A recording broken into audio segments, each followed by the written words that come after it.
Hey, how's it going YouTube? I'm Landon and welcome back to another most amazing top 10 video. In my last one I asked all of you, what do you think is the worst way to die? And this is what you all said down here. Today's comment question of the day is, what is something that you want to accomplish in life? Well, for some people it's extreme and it's to be able to break out of prison. So right here is the top 10 greatest escapes from prison. And also don't forget to let me know what top 10 do you guys want to see next. Starting in at number 10 we have Alcatraz. It was a maximum high security federal prison on Alcatraz Island, and it was supposed to be America's only escape-proof prison. However, 3 men vanished inside of its walls on June 11th, 1962. The jail is located right in the middle of San Francisco Bay, and it held the worst of the worst. We're talking about murderers, rapists, Frank Morris, John, and Clarence Anglin, who were all serving life sentences for robbery, possession of narcotics, and attempted to escape other prisons. Well, these men allegedly dug a hole in their cell. They went right through the concrete with a metal spoon. They were able to make a drill from a vacuum cleaner, and they were able to muffle the sounds while only drilling during music time. Who has music time in a jail? So these 3 left behind paper mache dummies, so when the guards checked up on them,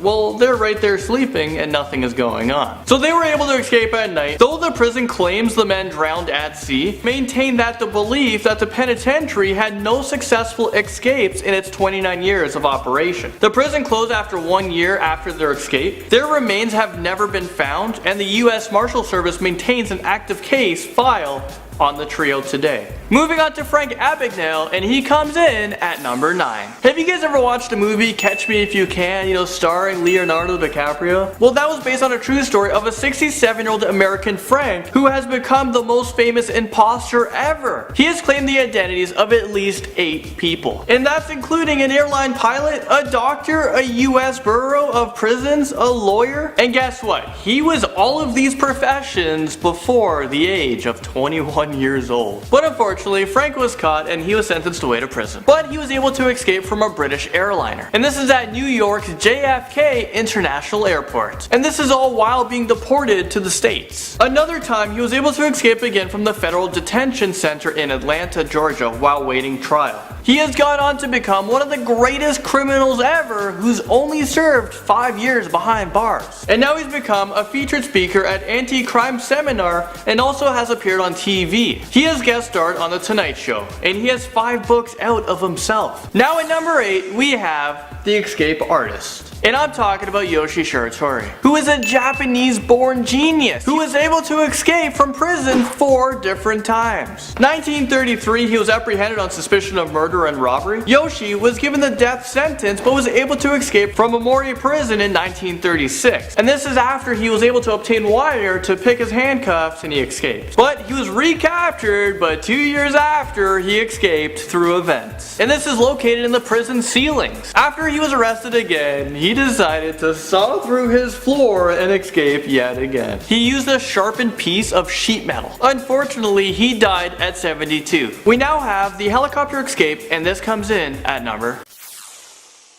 2 men escaped from a St. Jerome detention center by using a helicopter, and this took place in Quebec, Canada. One man was identified as 36-year-old Benjamin, and this guy was suspected to be a part of Hell's Angels. So there's these 2 random men who was carrying backpacks. They showed up for their flight on a helicopter. As soon as the pilot took off, he found himself at gunpoint, and he was ordered to fly to this detention center. The helicopter then landed on the roof, and they lowered ropes to the prison yard. 2 men grabbed on, and they flew right off. This is so crazy, it's almost like something from a friggin' movie. It just seems so insane. And you know what? Helicopter escapes are actually more common than you think. It happens like every single year, and more commonly in Canada. They have had 2 helicopter escapes in the past 2-3 years. In the number 6 spot, Pascal Payet, who I'm calling the crafty Frenchman. Right now he's 51 years old and he's become famous for his daring prison escapes. And one of his escapes, well, we just kind of talked about it, but he hijacked a helicopter. He was initially sentenced to jail for 30 years. And this is for committing murder and a robbery back in 1997. He has a long history of criminal charges. 6 years for his 2001 jailbreak, 7 more years for another jailbreak that happened in 2003. His latest criminal actions was in 2007, where he received 15 years for armed robbery and assault on a police officer while he was on the run. Pascal still remains in custody and he hasn't escaped since 2007. Maybe this guy has gotten a little bit old, or maybe he's waiting for his last big escape. In at number 5, you guys probably know him as Dr. Richard Kimball. And for you guys who have no idea, well, have you ever seen the movie The Fugitive? It's a 1993 movie starring Harrison Ford. If you guys haven't watched it, oh my god, what the heck are you waiting for? This movie was awesome and based on a true story. And the true story was based on Sam Shepard. He was a very successful physician in Cleveland, Ohio. Sam was framed for the murder of his pregnant wife. Dr. Shepard was soon arrested and charged for his wife's murder, and then he was sentenced to wait 10 years behind bars. But he was able to escape when a train derailed, and Dr. Shepard spent 4 years in intensive manhunt. After time passed by, there was evidence that would clear his name, and that's when he decided to turn himself in. It's a really crazy story about a man who lived his life on the run for killing his wife that he did not even do. Really crazy story,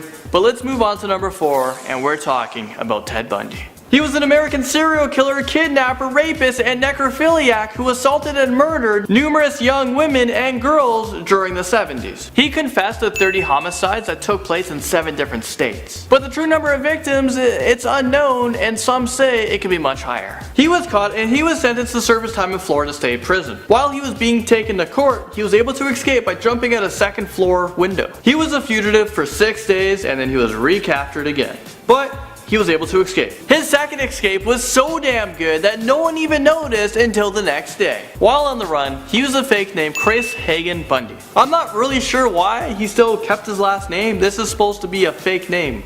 What were you doing? He lived his life on the run, stealing and murdering people and taking things from them that he wanted. Again, he was captured and he spent 9 years on death row in Florida. He eventually was executed on an electric chair at the age of 42. Next up at number, we have The Great Escape. There was an attempt of prisoners of war to escape Stalag Stuff 3, which was a Nazi maximum security work camp. And this is during the later half of World War II. From April 1943 to March 1944, over 600 prisoners worked on this project for people to escape. They dug 3 tunnels nicknamed Tom, which was hidden in a dark corner, Dick underneath a bathroom drain, and Harry beside a stove. The tunnels were positioned 30 feet underground to escape detection by the guards. Out of all 3 of the tunnels, Harry was the only one completed. So 200 men tried to escape on March 24th, 1944. And all these guys that were going in the tunnel to escape, they realized that the tunnel was too short. So the prisoners were found completely visible to the prison guards. So only 76 men who chose the right tunnel to escape from were able to escape that night. And all but 3 people were recaptured. Hitler ordered to kill everyone who tried to escape, including the architect of the prison and also all of the guards that were on duty at the time. Okay, finally moving on to number 2, we have Frank Freshwaters, aka let's call him Andy Dufresne, or aka from the movie Shawshank Redemption. Frank was a real-life character who inspired the movie. He was convicted of manslaughter who escaped from an Ohio prison back in 1959. And ever since then, he was able to disappear, well, until now. Now at the age of 79 years old, and after 56 years of being on the run, he was caught. This has become the longest time recorded to have ever escaped from prison and to be caught years later. That's pretty much something you don't want to be known for. Frank Freshwaters actually stayed in the same prison where the movie was filmed. I wonder if this guy, while he was on the run, if he ever got time to watch the movie. I'm sure he did. And I wonder if he found out like the inaccuracies of the movie, or was the movie spot on? Finally, we have made it to the number 1 spot. And we're talking about a con artist who has escaped prison many times. And he is known as Stephen J. Russell. He became so good that there was a movie made after him called I Love You, Philip Morris, and it was played by Jim Carrey. Russell was fired back in the 90s for being gay, and that's when he decided, you know what, I'm gonna commit crimes, I'm gonna take whatever I want. So he was caught, and his first sentence was 6 months after faking a slip and fall accident. He escaped in 4 weeks. And after that, Russell was able to steal $800,000 from a company. that he embezzled from. But he was got again. This time he was able to escape by becoming the judge on his own case. He was committing identity fraud. He changed his own bail that was set at $950,000 to $45,000, something that he was able to afford, so he paid it. And he went out the front door. But he was tracked down and he was sentenced back for 45 more years. He was sent to a maximum security prison where there's no freaking way he can escape. But again, he escaped by dressing up as a doctor, and he told everyone he's a doctor, and out the front door again he went. This could be a very long video if I talked about every single one of his escapes. But let's just say he was sentenced to a total of 144 years. 99 years for the escapes and 45 years for all the scams he's been doing. His release date is set in 2140, and right now he's on a 23-hour-a-day lockup. All I can say is he has 1 hour a day to plan and scheme. Well, there you guys have it. That was your top 10 video. This was the top 10 best prison escapes. Let me know what you guys thought. Did I miss anyone? Who did you think was going to be number 1? And also, don't forget to let me know what top 10 do you guys want to see next. I'll see you guys all next Friday. Well, let me know what you guys think of this video, and if you guys like this video, let me know by hitting that like button. And if you guys want more, don't forget to subscribe. That way, as soon as I make a video on a Friday, you guys will be the first ones to be notified of it. Well, that's it for this video. That was a whole lot, and I'll see you guys later.